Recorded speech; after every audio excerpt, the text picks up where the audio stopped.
A fine morning to one and all. Today we are going to discuss the topic cause of conductivity of liquids from the lesson electric current and its chemical effects. Let us see the cause of conductivity of liquids. For this, let us see one activity. Take some distilled water in a clean and dry beaker, and we know that distilled water does not conduct electricity. So, let us dissolve a small amount of common salt, sodium chloride, in this distilled water. And what do we observe when the continuity tester is immersed in this solution? The bulb glows. So in this diagram we can see two beakers. The first beaker containing water, distilled water, and the second beaker containing water where NaCl, that is sodium chloride, is added.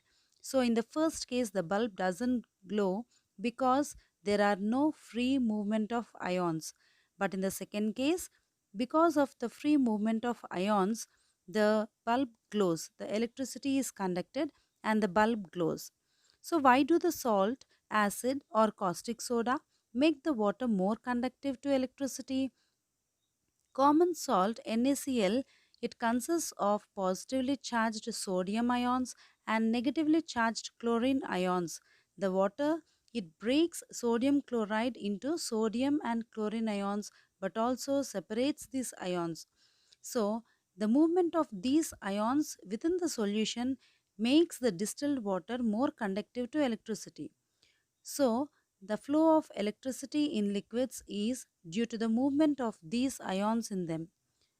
The molecules of salts, acids, and bases, on being dissolved in water, are known to break up into free positive and negative mobile ions called as cations and anions. These free mobile ions allow the passage of electric current through the solution and make the solution more conductive. We call such solutions as electrolytes.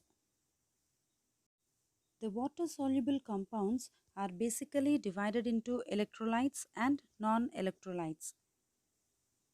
Electrolytes are compounds that dissociate or split or break into their ions in aqueous solution.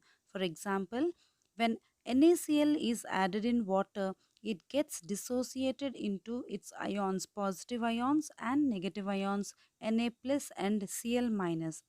The aqueous solution of electrolytes conduct electric current.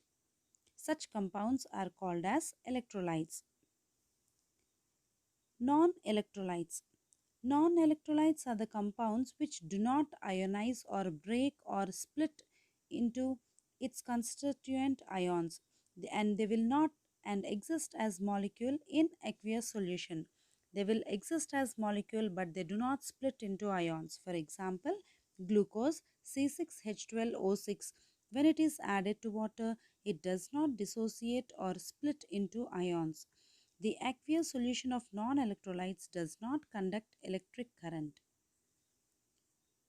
These water-soluble compounds are basically divided into electrolytes and non-electrolytes, and electrolytes are further divided into strong electrolytes and weak electrolytes.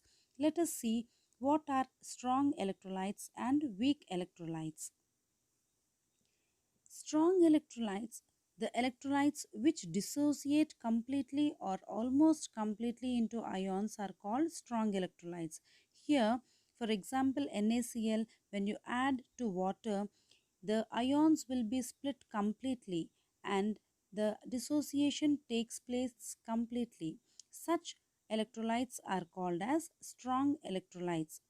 The electrolytes that ionize completely to form free mobile ions in the solution are called strong electrolytes.